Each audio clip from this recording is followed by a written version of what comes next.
point of view ng rider. So, Anong motor to nasa harapan natin, Master? Anong naging project mo na to?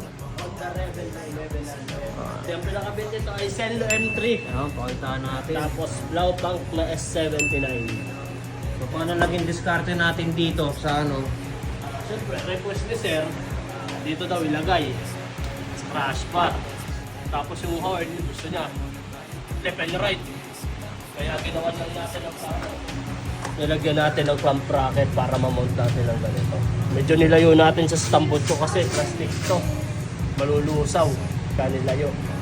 Yung sa amin ito, anong harness mga ginamit natin dito? Ang natin dito ay 2-in-1 without passing. Kaya 2-in-1 without passing, yung isa para sa aux light, tapos yung isa para sa horn. Okay, ito. Ulong nito, puti.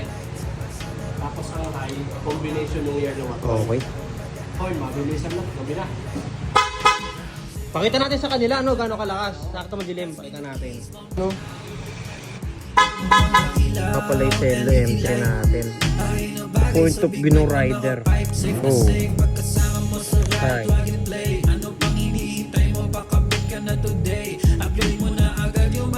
Sige master, paki-ano nga, paki-off.